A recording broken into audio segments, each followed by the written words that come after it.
Ma banlieue, ma banlieue, ma banlieue, ma banlieue a des charmes que rien ne remplace. Pas bien loin, il y a des coins où chaque dimanche on se délace. Ma banlieue, ma banlieue, ma banlieue, ma banlieue. Il est évident que la solution à la délinquance de banlieue que comment dirais-je, Zemmour assimile abusivement à la question de l'islam, ce n'est pas phosphore blanc et plomb durci, hein, c'est évident. Je rappelle d'ailleurs qu'Israël est un pays qui est en guerre depuis 1948. En Palestine, en dépit des efforts des médiateurs successifs, les combats ont repris entre troupes arabes et juives. Malgré l'intervention de l'aviation égyptienne, les forces israéliennes ont réussi à occuper les principaux points d'appui du désert de Negev dans le sud de la Palestine, et notamment celui de Beersheba, sur la route d'Égypte et de Jérusalem. Le 5 juin 1967, malgré l'avertissement de De Gaulle, Israël décide de frapper le premier. Son aviation, équipée de 72 Mirage achetés à la France, lance une offensive éclair. אתם מאזינים לגלי צה"ל, שידורי צבא ההגנה לישראל. דובר צה"ל מודיע כי היום, סמוך לשעה 2 בצהריים, פתחו הכוחות המצריים והסוריים בהתקפה בסיני וברמת הגולן, וכוחותינו פועלים נגד התוקפים. C'est l'escalade, les combats à l'arme automatique se sont étendus en Cisjordanie et à Gaza. À Naplouse, ici autour de la tombe de Joseph, une enclave israélienne en territoire autonome, militante du Fatah et aussi policiers palestiniens tentent de prendre d'assaut la position. L'armée israélienne qui continue ses combats contre les bases du Hezbollah dans le sud du Liban, elle doit faire face à une résistance soutenue des miliciens chiites. Israël qui commence à payer un lourd tribut. Ce soir, les autorités confirment la mort de 8 soldats. Depuis le 1er octobre dernier, il y a eu plus de 140 attaques au couteau dans 80% des cas. Une trentaine d'Israéliens sont morts et plus de 200 Palestiniens ont perdu la vie. Parfois, les attaques sont très spectaculaires, à la voiture bélier, comme ici à Jérusalem. Après le choc, terrible, le chauffeur palestinien s'acharne à coups de hachoir sur les victimes. C'est le pays sans doute le plus insécure de toute la sphère culturelle européenne, puisque je rappelle qu'Israël est un pays au milieu du monde arabe, mais qui participe quand même à la Coupe d'Europe de football et à l'Eurovision. Hein. Donc c'est bien un pays de colons européens au milieu du monde arabe et qui est le responsable de l'islam radical en réalité, de la radicalisation musulmane par comment dirais-je, une provocation et une violence systématique depuis 1948. Le 25 février 1994, 8 mois après la signature des accords de paix d'Oslo, un extrémiste israélien assassine 29 fidèles dans une mosquée de Cisjordanie. L'indignation enflamme les Palestiniens. Après les 40 jours du deuil musulman, la réplique du Hamas est déterminante. Raïd Zakarna conduit sa voiture bourrée d'explosifs dans une gare routière très fréquentée à Afula en Israël. Bilan, 9 morts et 44 blessés. À l'époque, Abdelaziz Rantisi, cofondateur du Hamas, justifie ses pratiques. Quand nous utilisons des bombes humaines, c'est pour créer une sorte d'équilibre de la souffrance. Donc la solution pour sauver la France, éviter la guerre civile, n'est sûrement pas la solution à l'israélienne, mais en revanche, par rapport effectivement aux racailles de banlieue et à ce mépris du français qui se justifie par Montel, par exemple. Moi, évidemment, je soutiens la candidature de Paris pour les Gay Games de 2018. Pourquoi ? Tout simplement parce que c'est une compétition ouverte à tout le monde, sans aucune discrimination, ni d'orientation sexuelle, ni d'handicap. C'est-à-dire du bolo, de la fiotte contemporaine par des types qui ont encore une virilité. La solution serait plutôt, si on veut effectivement régler le problème de la délinquance de banlieue, une solution à la Corse. Quelques centaines d'hommes forcent un barrage de police en début d'après-midi. Le quartier populaire de Lupino, sur les hauteurs de Bastia, a été l'objet d'un face-à-face tendu. Ces personnes, principalement des hommes, y sont venues demander des explications au pied d'une barre d'immeubles où vivent des familles corses d'origine maghrébine. C'est quoi, une démonstration de force ? Pacifique, pour l'instant.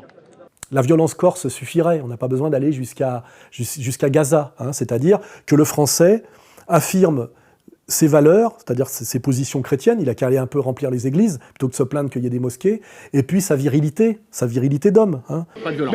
Non, pas de violence aujourd'hui. Aujourd'hui, je dis bien, hein. Après, il ne tient qu'à eux de savoir ce qu'ils veulent faire. Nous, on sait ce qu'on va faire. Voilà, si les Français du continent se comportaient comme les Corses, sans doute qu'il y aurait moins de provocations en banlieue. Parce que la Corse, on en parle, mais les Corses, on n'en parle pas. On en parle beaucoup trop. Non, on ne parle pas des Corses normaux. C'est tous des Corses normaux. Vous êtes sûr? Oui. Ceux qui font boum. Ceux qui font boum.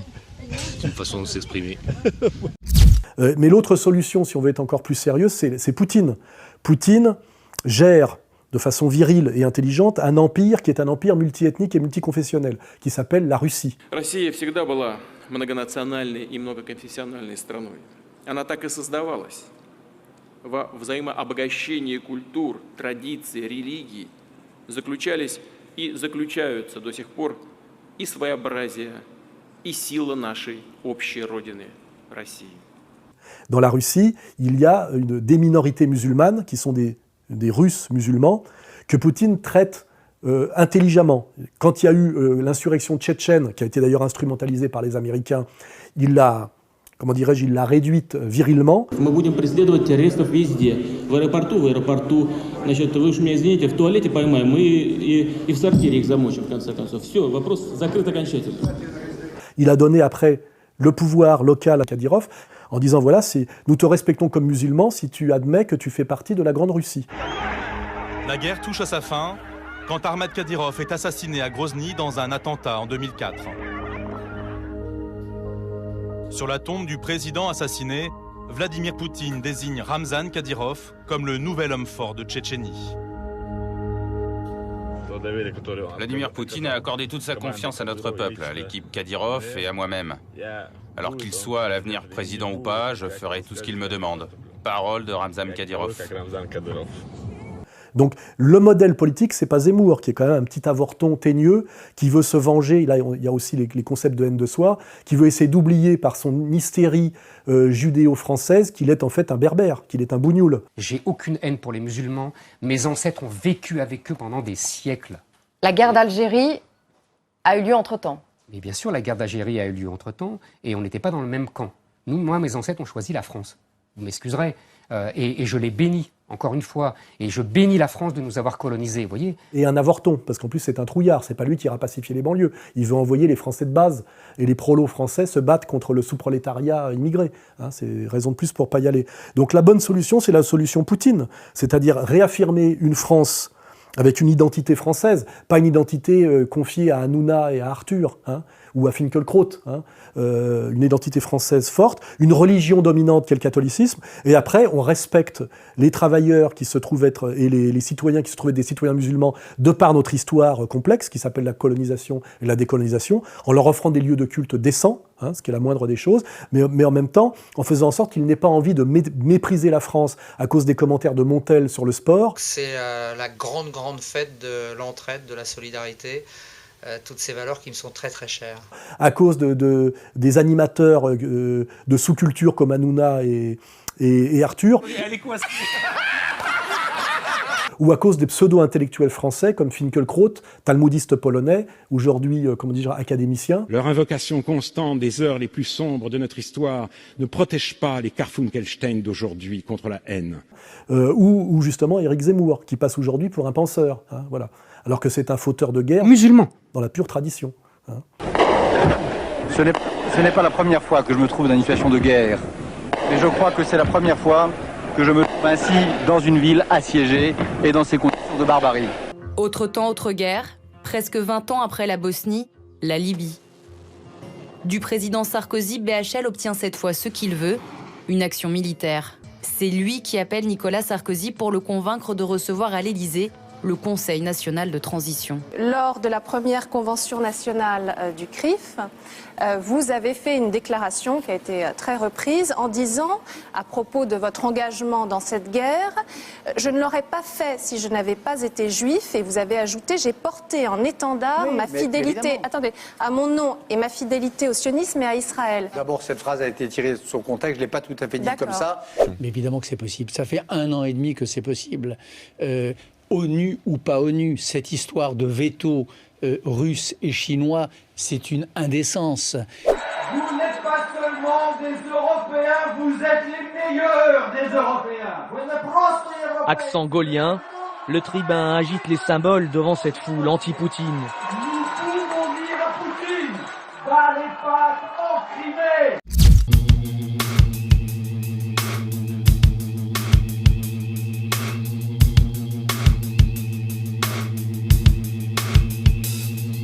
Contrairement à Zemmour, qui appelle à la guerre civile et à la purification ethnique et à l'assassinat...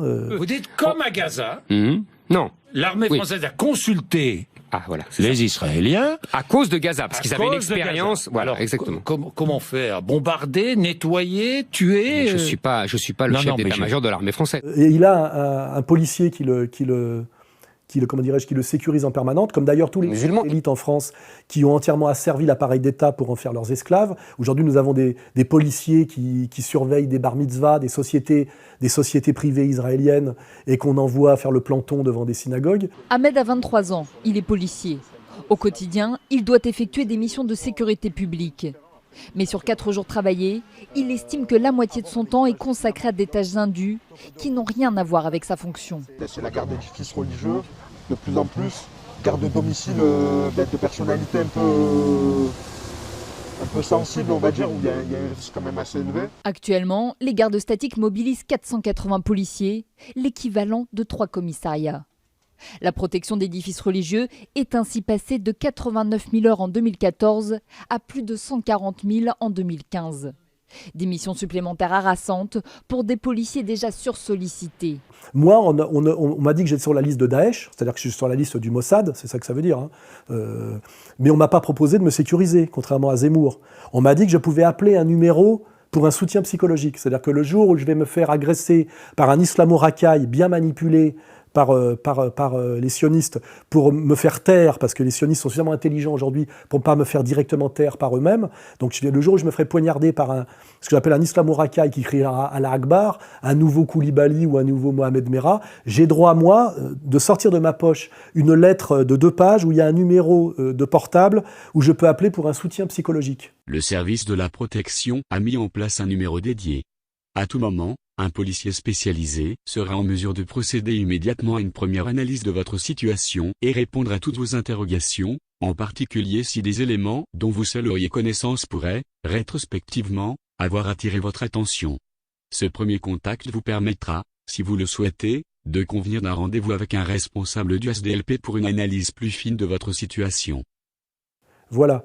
Voilà le traitement que subit un patriote français, c'est-à-dire qu'il est directement menacé par le ministère de l'Intérieur au service d'Israël, qui le menace de mort parce qu'il ose dire ce que je dis. Et par contre, on porte au pinacle un Zemmour, qui est un fauteur de guerre, musulman, et qui lui a toutes les protections et est considéré aujourd'hui comme un grand patriote français. Voilà. Il n'y a pas de majorité politique pour défendre et pour incarner la majorité sociologique et idéologique qui se devient évidente et dont je suis une des expressions.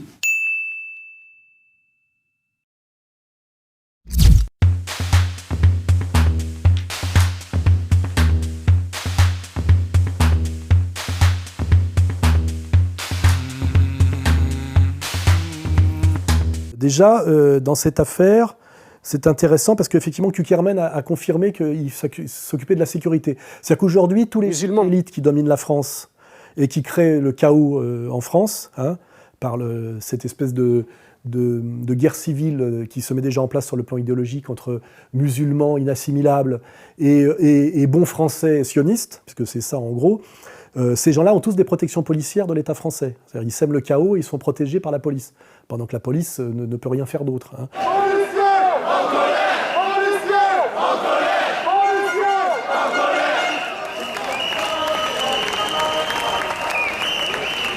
a marre des conditions de travail, on en a marre de retrouver tout le temps les mêmes personnes qui sont jugées et qui ressortent comme s'ils n'avaient jamais rien fait. Et voilà, on en a marre que les collègues soient blessés et qu'on ne soit jamais entendu. Voilà. Il y a des lois qui permettent énormément de choses, qui permettent d'écarter certains individus, et ces lois ne sont pas appliquées. Pour cause, on nous dira qu'il n'y a pas assez de place en prison, qu'il y a peut-être trop de solutions imparfaites. C'est faux. La loi française permet certaines choses, il suffit juste de l'appliquer. Quand un juge dit qu'un jeune doit aller en prison parce qu'il a commis un délit, il doit aller en prison et non le laisser à l'extérieur. Tout ce que nous voulons, c'est que les lois soient appliquées pour tout le monde, pour chaque délinquant, pour chaque personne, chaque citoyen qui aurait commis une faute.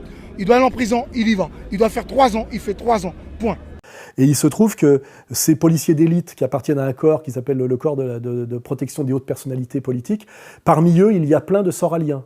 Alors je l'ai dit à M. Kuckerman, qui avait demandé à ce que Poutine ne m'invite pas en Russie, il m'a invité, que effectivement, beaucoup de corps constitués français, c'est-à-dire des flics de base, des pompiers de base, des gendarmes de base, des douaniers de base, des matons de base, plus effectivement les patrons de bistrot, les serveurs, les chauffeurs de taxi, ils sont tous soraliens. Ils ont tous compris effectivement que le problème n'était pas Soral et l'antisémitisme, mais que le problème c'était la domination musulmane et ce que représente M. Kuckerman. C'est-à-dire le CRIF, l'Association des étudiants juifs de France, Bernard-Henri Lévy, l'association SOS Racisme, la LICRA, etc. Que c'était ces gens-là qui travaillaient à la guerre civile, qui méprisaient la France et qui l'entraînaient vers le chaos. Voilà. Donc effectivement, M. Kuckerman s'est débarrassé d'un policier qui assurait sa sécurité, parce que sans doute le Mossad, qui fait des enquêtes illégales sur tous les fonctionnaires français, avait détecté qu'il se rendait régulièrement sur le site Égalité et Réconciliation pour se cultiver. Mais je dis à M. Kuckerman, celui qui l'a remplacé doit être à peu près comme le précédent, parce qu'aujourd'hui, tous ces Français patriotes sont sur ma ligne. Voilà. Donc j'ai dit avec M. Kuckerman, allez jusqu'au bout, faites-vous directement sécuriser par le Mossad en France, et osez vous montrer pour ce que vous êtes. Voilà. Ne vous servez pas pour votre sécurité de fonctionnaires français que vous manipulez, que vous maîtrisez, et que vous méprisez, et que là vous avez fait virer, hein, en plus, parce qu'il l'a fait virer. Hein, voilà.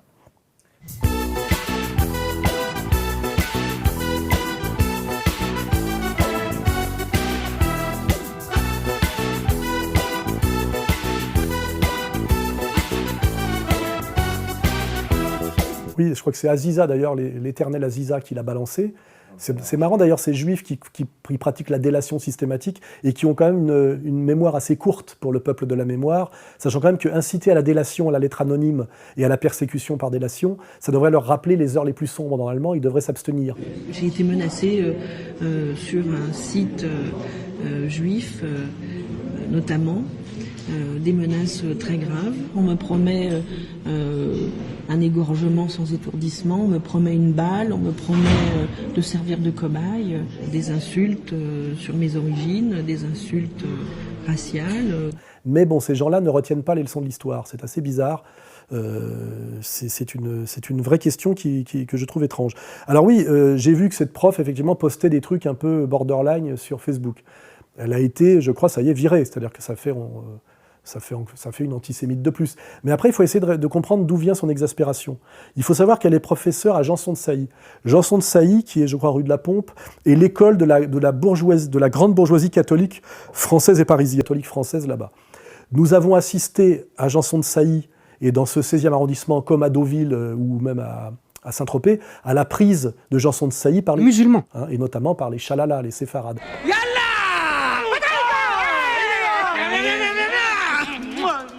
Là, comme il est beau, il n'a pas changé. Et je pense que pour une Française qui avait l'habitude d'enseigner à l'élite de la bourgeoisie française catholique, cette chalalisation, effectivement, de Janson de Sailly a dû être assez insupportable. J'ai vu moi-même comment Deauville, qui était une cité balnéaire merveilleuse, a été entièrement dévastée sur le plan culturel et sur le plan de l'ambiance par le Sentier dans les années 80. J'ai vu la même chose se passer après à Saint-Tropez. Je peux comprendre effectivement ce que ressent cette prof par l'islamisation totale de Janson de Sailly. Je fais remarquer, puisque je l'ai vérifié physiquement et je reçois des témoignages, que quand vous vous baladez maintenant dans ces quartiers, je sais pas, avenue Henri Martin, ou je sais pas, rue de la Pompe, vous montez dans les beaux immeubles bourgeois haussmanniens et vous avez pratiquement des mezzouzas devant toutes les portes. Hein. Et j'ai eu des témoignages, les dernières familles catholiques qui restent là-bas prient pour être invitées à la bar mitzvah du petit Cohen, du petit voisin, pour ne pas être totalement marginalisés et ne pas subir jusqu'au bout une véritable purification ethnique. Et c'est ce soir, vous êtes là pour moi ce soir, pour ma bar mitzvah ce soir, j'ai 13 ans déjà ce soir. Donc je peux condamner évidemment cette professeure d'avoir un peu déliré sur Facebook, mais je peux comprendre qu'elle soit, comment dirais-je, exaspérée par cette chalalaisation, effectivement, d'un lieu qui était avant le lieu de la grande bourgeoisie catholique française. Et d'ailleurs, je fais remarquer que si aujourd'hui Zemmour sort du bois et propose effectivement la purification ethnique des musulmans en France, c'est parce qu'il sait que les Français sont exaspérés par l'effondrement de la France. Mais je rappelle que les Français sont exaspérés par les racailles du bas et les racailles du haut. Et qu'il n'y aurait pas de racailles du bas sans les racailles du haut. Et les racailles du haut, on sait qui c'est. On sait, ce sont ceux qui ont permis les racailles du bas. Hein. Et je n'ai pas besoin de les renommer encore, mais ce sont tous les sponsors et les coreligionnaires du petit Zemmour. Hein. Voilà. Bernard-Henri Lévy, il y a eu quelques problèmes, notamment avec quelques personnalités juives qui étaient au sein du mouvement. Il y a eu quelques problèmes du point de vue de qui ?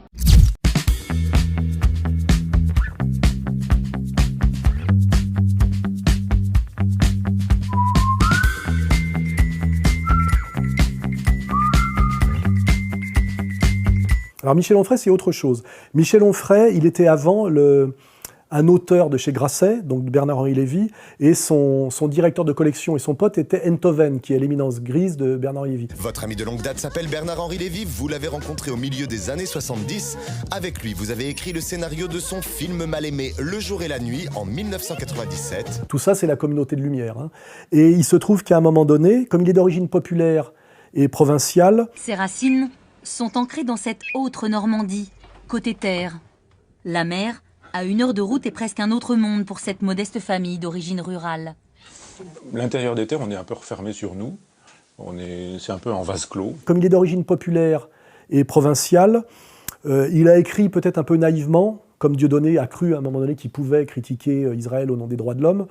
Il a critiqué cette escroquerie musulmane qui touche un peu à sa fin maintenant, qui s'appelle la psychanalyse freudienne. Vous allez voir des armées se lever contre vous, là, Michel Onfray. Oui, parce que Quand il va sortir dans 15 jours, ça va... Oui, je tape au portefeuille aussi. Attention. Je tape ah au oui, portefeuille. c'est-à-dire quand vous expliquez que Freud prend 450 € pour une... Enfin, j'ai fait des conversions pour... Ah 450, oui, ça, il aimait l'argent. Hein, oui. Ouais. 450 € la séance, qu'il vous dit une séance par jour, sauf le week-end et toute l'année, que ça doit durer 4, 5, 6 ans. Et il s'est pris dans la gueule le gang de la psychanalyse, le gang Roudinesco. L'idée, le psychanalyste s'en met plein les fouilles, je trouve ça blessant pour l'immense majorité des psychanalystes. Est-ce que je dis ça? Et donc, je dis simplement sur ce livre... d'avoir lu ce livre, je ne dis pas ça. Oui, vous dites absolument ça. Il y a une grande tradition en France, l'extrême droite a toujours condamné la psychanalyse comme une science juive, bon, etc. C'est toute une histoire. Pourquoi réhabiliter de telles thèses? Et d'ailleurs, il a déclaré qu'il n'était qu'un goy. Et donc, il s'est pris dans la gueule l'antigoïsme violent de la communauté musulmane. Comme tous ceux, à un moment donné, qui font des critiques pertinentes sur leur domination et leurs mensonges. Et il s'est sans doute radicalisé. Et comme il est d'origine populaire, il s'est retrouvé en résonance avec, comment dirais-je, une ambiance qui est en fait le néopopulisme que j'incarne moi parfaitement. Et je pense que pour des raisons de sensibilité profonde, de désir de vengeance et aussi d'arrivisme, on va dire, et de stratégie marketing, il est en train de se positionner de plus en plus sur ma ligne. Le burkini, selon vous, s'apparente à un trouble à l'ordre public? Non, pas du tout. Le trouble à l'ordre public, c'est la politique que la France mène depuis 1983 en termes de politique intérieure, le libéralisme, et en 91, la politique indexée sur l'OTAN. C'est ça le vrai trouble.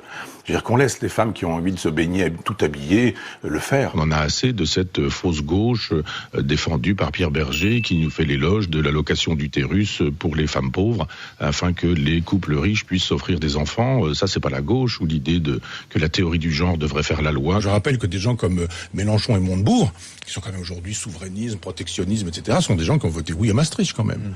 Si on n'a pas le sens de l'histoire au moment de Maastricht, comment est-ce qu'on peut l'avoir pour des choses un peu moins compliquées que ça? Il fallait savoir que Maastricht produirait ce que ça produit aujourd'hui. On a l'impression qu'il regarde mes vidéos et il les parodie, à part qu'il ne va jamais évidemment jusqu'au bout. Pétain, c'est quoi? C'est quelqu'un qui demande que les Juifs aillent dans des trains pour aller dans les chambres à gaz. Si on pense que Marine Le Pen c'est ça veut dire que les chambres à gaz c'est pas très grave. Moi j'estime que c'est majeur les chambres à gaz. Je remarque qu'effectivement le soralisme est à la mode puisque Onfray est en train d'y venir. Et d'ailleurs, soit on y vient, soit on disparaît. Todd n'a pas voulu y aller, il a disparu pratiquement. Hein. Mais je fais juste remarquer que, contrairement à moi, qui a un parcours cohérent de longue durée, parce que j'étais déjà dans le non à Maastricht à l'époque au Parti communiste, lui vient du nietzschéisme de gauche et de la pensée libertaire. La famille, redéfinissons-la autrement.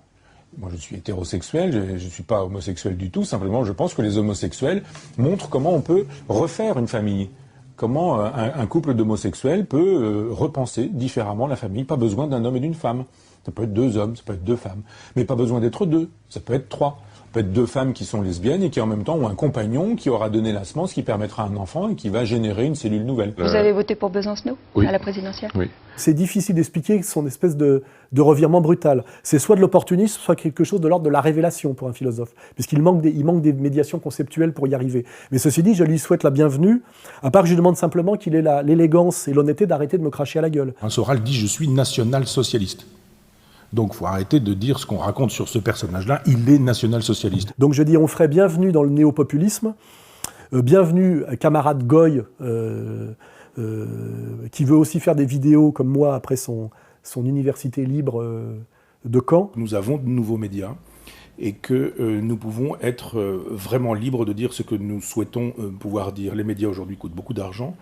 Ils sont détenus par des gens qui disposent d'une idéologie, c'est l'idéologie de l'Europe libérale, l'euro, l'Europe, l'argent qui fait la loi, enfin on connaît leur logique. Et effectivement, si on est dans cette logique, on est invité et on a le temps de développer le message idéologique. Si on n'est pas dans cette idéologie-là, on est invité, mais pour se faire frapper. Mais arrête de me cracher à la gueule, de cracher à la gueule de Dieudonné et de dire que tu te sens chez toi en Israël. J'ai l'impression d'être chez moi en Israël, merci. Notamment pour de temps en temps faire baisser un peu la pression, puisque tu as parfaitement identifié qui étaient nos maîtres et jusqu'où on pouvait aller sans trop se faire botter le cul. Ce type est un symptôme, un pauvre type, Dieudonné, un antisémite, un fasciste, un négationniste, un révisionniste, un ami de Forisson, etc. Enfin, il n'a rien pour lui, il est détestable en tout.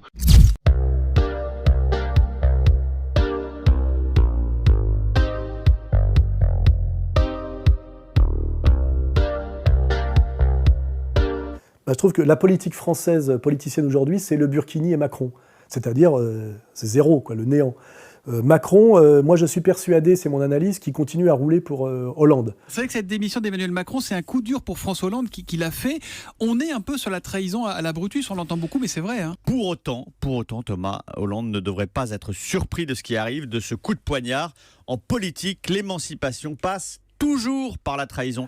En réalité, il a complètement fait oublier Valls, qui était la modernité et l'alternative moderne à Hollande. C'est-à-dire que Macron a été là pour faire oublier Valls, qui a assez bien marché. Malgré la tempête, je maintiens le cap, et ce cap, c'est le grand large. Manuel Valls, tout sourire, file la métaphore à bord d'un bateau breton. Vous l'avez compris, le Premier ministre ne veut pas qu'on l'oublie. Et aujourd'hui, Macron s'en va du Parti socialiste pour recréer ce qu'on appelle le mystère des voix centristes. Cette conviction de gauche que je portais, que je défendais, cette volonté de réformer, elle était parfois plus distante d'une gauche devenue conservatrice, qui défend des statuts, le repli sur soi, la volonté de ne pas changer, que d'une droite qui croit dans l'Europe, qui croit dans le changement et dans le progressisme. Une espèce de nouveau Bérou. Et je pense que sa fonction serait, parce que je ne crois pas qu'il croit qu'il a un destin politique, ou alors il est très naïf, finalement de ramener les voix centristes à la gauche au deuxième tour. L'honnêteté m'oblige à vous dire que je ne suis pas socialiste.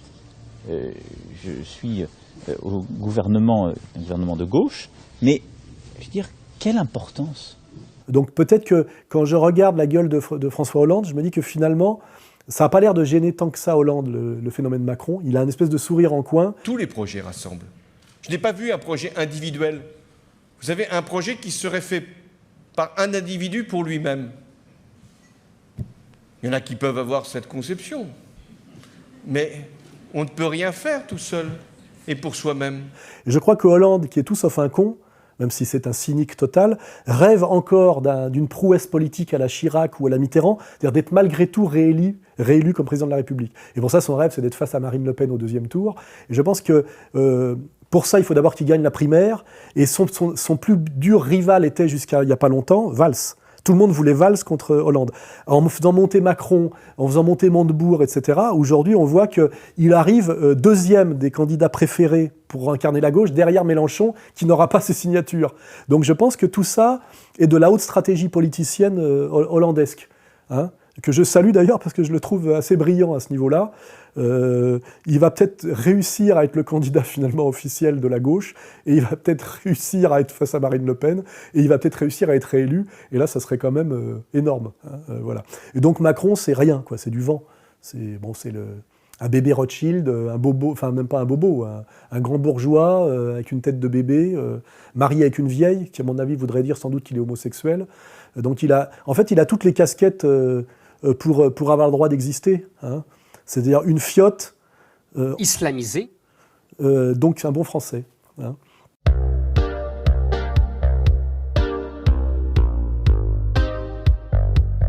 Un échange tendu en début de semaine entre François Hollande et Manuel Valls, en cause certains commentaires du Premier ministre à propos du livre de confidence du président de la République. Un clash entre le président et son Premier ministre. Manuel Valls, il explique au président que ce livre, c'est inacceptable, c'est indéfendable. François Hollande, lui, il n'est pas content du tout parce qu'on cite Manuel Valls en cas d'enchaîné, disant que ce livre, c'est une catastrophe, que c'est même un suicide politique. Manuel Valls doit se préparer. C'est lui qui peut relever le gant. Pour l'instant, il veut pas. Et moi, j'ai envie de le pousser en disant il y a non-assistance à gauche en danger, vraiment. Si ce n'est pas François Hollande, ça pourrait être qui ?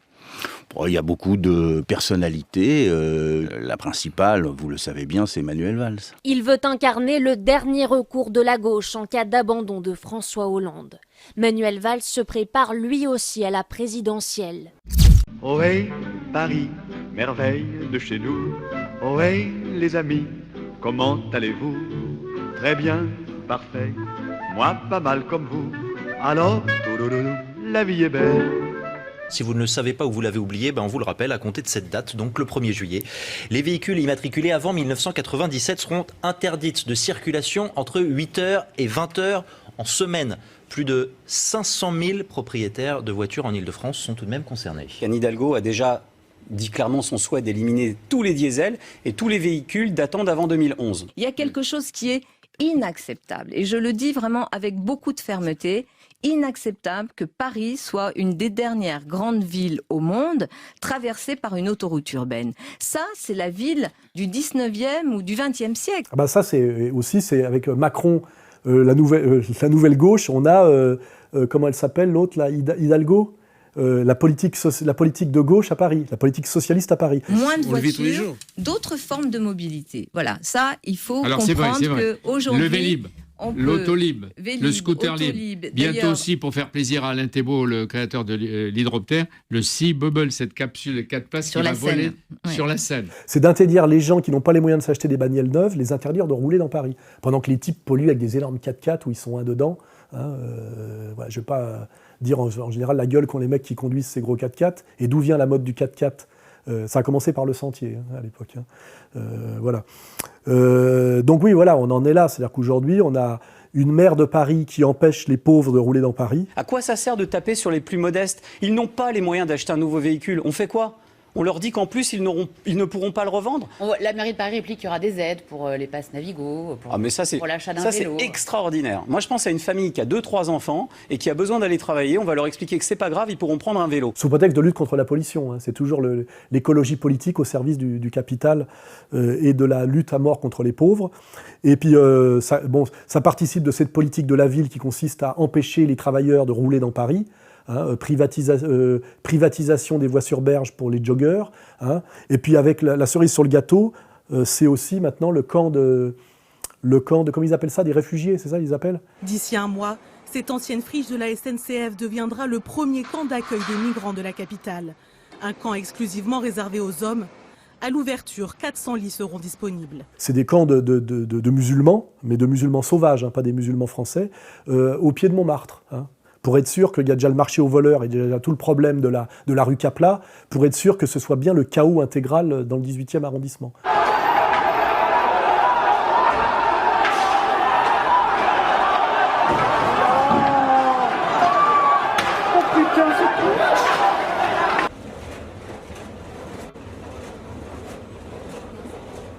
quand vous vivez comme ça, que sous vos fenêtres pendant 3 mois, c'est ça, chez nous, il y a des gens en dépression. Ces camps, en fait, ils vont rester toujours plus longtemps qu'on croit. Donc la question, c'est d'arrêter de penser sur le court terme, mais de se dire que on est dans le long terme. Le camp de la Linière sera un jour un quartier de Grande-Synthe. Il faudrait aussi penser à virer Hidalgo, quoi, et ce qu'il représente. Hein. C'est-à-dire le Parti socialiste actuel, qui est parfaitement bien symbolisé par ce magnifique t-shirt. En vente aussi chez Contre-Culture. Hein. C'est plus la rose au poing, c'est le poing dans le cul, hein, maintenant. Hein.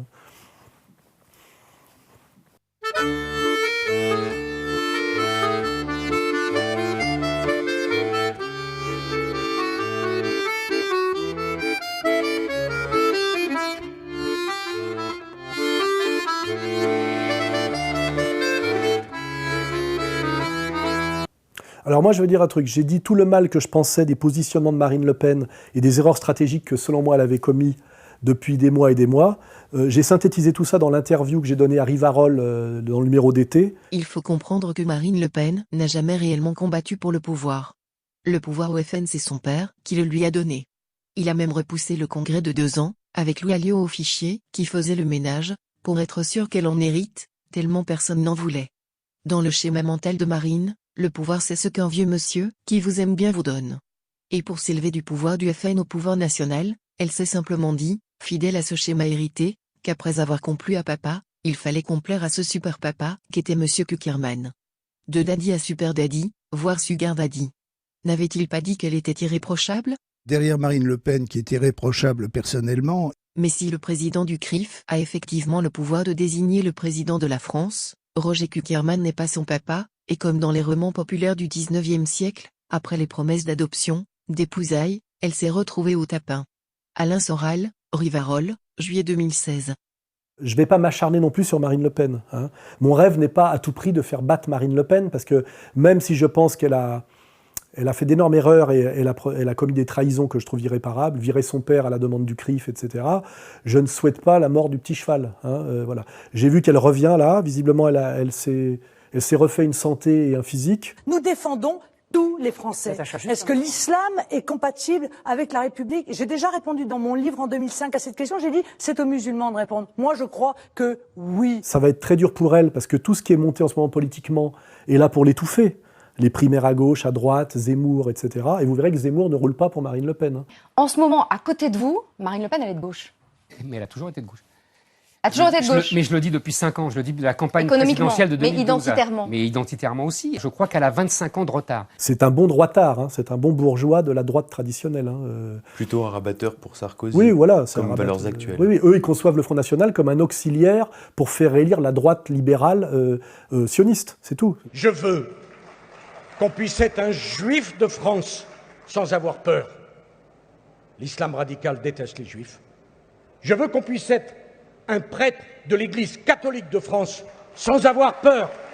L'islam politique et radical déteste les prêtres de l'Église catholique. C'est écrit dans le Coran qu'il faut égorger les juifs et les chrétiens. C'est tout. Zemmour, c'est son rôle objectif. C'est l'équivalent de Mélenchon à gauche. Hein, voilà. Comme il l'avait fait en 2007. Il y a des tas d'électeurs et de téléspectateurs de droite ce soir qui sont déçus. Ils se disent, ah bah tiens, il a voté Mitterrand en 80. J'étais jeune. Il a voté Chevènement en 2002. Ah mais ça, je maintiens mon vote. Bon, et ils aimeraient savoir alors pour qui en 2007 et en 2012. Mais en 2007, j'ai voté Sarkozy parce que je ne pouvais pas voter contre. Au premier et au deuxième tour. Je ne pouvais pas. Je ne pouvais pas voter pour Ségolène Royal. Ça, c'était pas possible. Oui, bien sûr, il ne faut pas oublier que Zemmour est une couille molle hein, politique. En fait, c'est Sciences Po et Figaro, quoi. C'est le nouveau riche musulman de droite, et anti-bougnoul et anti-pauvre, et qui ne se soucie aucunement de la question sociale. Hein. Parce que je rappelle qu'on ne peut pas réduire les musulmans de France à leur religion, de même qu'on ne peut pas réduire les Français de souche à leur catholicité. Hein. Il y a des bourgeois, il y a des OS1, des OS2, des professions libérales, etc., etc., etc. Je veux dire, Zemmour, c'est une analyse d'une pauvreté infinie. Il y a simplement des gens qui sont des bons musulmans et des mauvais musulmans. En islam, il n'y a pas de musulmans modérés, ça n'existe pas. Il y a simplement des gens qui appliquent à la lettre et d'autres qui n'appliquent pas à la lettre. Mais ils savent qu'ils ne sont pas des bons musulmans. Sourire aux lèvres, ces salariés grévistes brandissent leur chèque. Pour eux ce matin, c'est jour de paye. Vive la grève! Car après 43 jours de grève, le salaire du mois de février est réduit comme peau de chagrin. Mais la CGT a amassé une cagnotte de solidarité. C'est cet argent qu'elle redistribue aujourd'hui à quelques centaines de salariés. Et je pense et je me dis que dans le monde aujourd'hui, la France est adorée. Car depuis 2000 ans, il y a eu bien des gens pour faire sa renommée.